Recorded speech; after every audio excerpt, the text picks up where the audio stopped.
Hi everyone, we are going to do some observational painting today using acrylic. In order to set up, you will need some paper that you're going to paint on, you will need a palette or some sort of smooth surface like I've got here, just a plastic sheet. You'll need your paint brushes. I've got one medium-sized brush and one smaller brush for detail. Obviously if you were painting on a larger scale you would have some different size brushes, some bigger brushes as well. You're going to need the object that you're going to paint and you will need obviously our different colour paints and some water as well. I would suggest that you have like a rag or tissue on hand so that you can dry your paintbrush after you wash it as well. So on my palette I've got some white and some black. You'll notice that it's spread a little bit now, but there's a lot less black because obviously it's a dominant colour and we only need a really tiny bit of it to make any of our colours darker, whereas white we would generally need quite a lot more to lighten any of our colours. I've got a cool and a warm version of each of the primary colours. And you'll kind of see as you start mixing that having two different versions of those colours can be quite helpful. So hopefully you already understand what our primary colours are and how we mix them in order to create other colours. It will take a little bit of practice to get exactly what you want. Our two primary colours, if we mix them, we get a secondary. If we mix one primary and one secondary, then we get a tertiary colour. If we mix any colour with white, then we get a tint. If we mix any colour with black, then we get a shade of that colour. And then if we mix any colour with grey, then we get a tone of that colour. If we mix any two complementary colours together or all three primary colours together, we are going to get some sort of shade of brown. Okay, we're going to start off with two blending exercises. For one of them, I'm going to get you to blend from one harmonious through to another. And then for the second one, I'm going to get you to choose any colour on one side and then you're going to blend all the way through to either white, grey or black. So depending on which one of those you choose, you're going to either have tints, tones or shades all the way through on this bar here. Okay, for the first exercise, I'm going to mix from this cool red here through to white, so I'm going to mix a lot of different tints. I'm going to start off by just putting a little bit of the paint colour that I need onto the main part of my palette. Notice that I'm going to keep the areas that I'm mixing quite small, and that will help in order to make sure that your paints don't dry out very quickly, especially if you're near any aircon or if you're near a window or fan, you'll probably notice that your paints dry out quite quickly.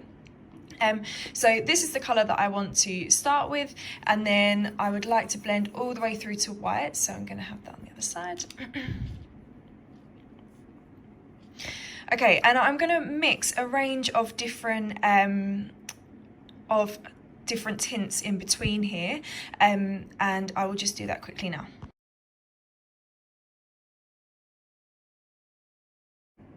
Okay, so I've got my colours mixed there, and I've tried to make a few different colours so that each time I'm blending into a new colour, there's only a small change. That will really help, especially as a beginner.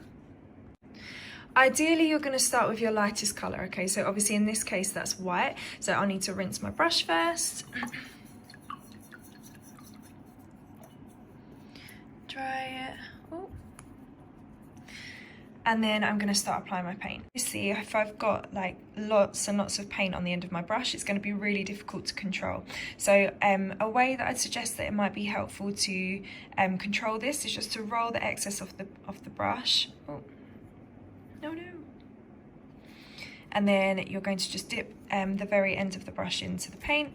I'm moving my brush in one direction.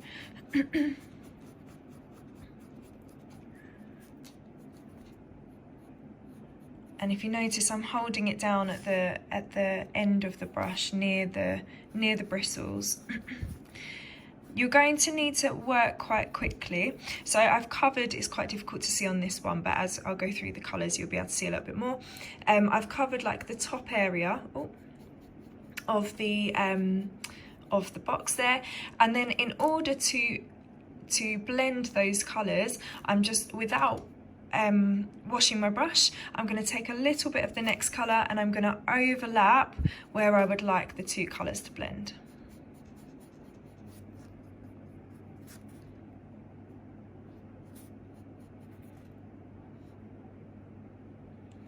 So that might blend straight away, or you're going to just either rinse off carefully or kind of blot off the excess of your brush, and then you're going to go kind of over the join to blend the two colours.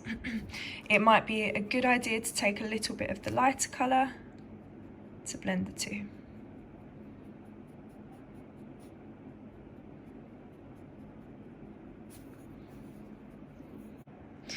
So you can see there that I've added a little bit of water to my brush, and it kind of made the paint quite watery.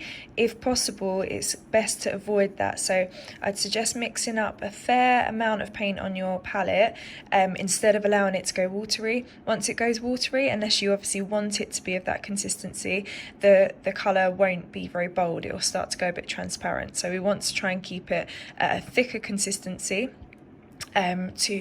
definitely to that we would have used for, say, the watercolour.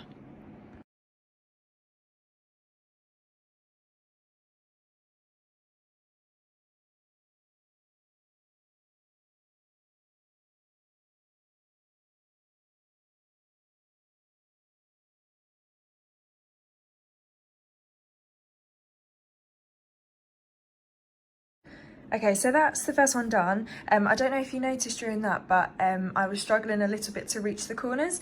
A really good way to be able to do that is just to turn your page as you're working, and it will mean that you can get into the corners that you wouldn't have been able to at an awkward angle.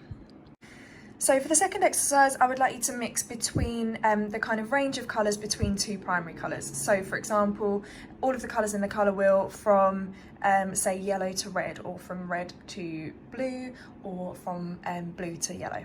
Okay, so I'm going to do from yellow to red and all of the warm colours, as you know, and I'm just going to try that for my second swatch of blending.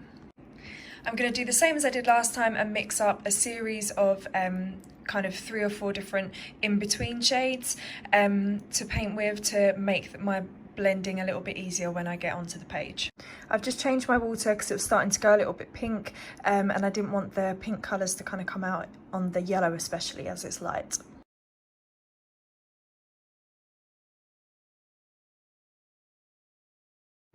Now again, exactly the same as before, I'm going to start off with my lighter colour, and then I'm going to blend all the way through from yellow to red.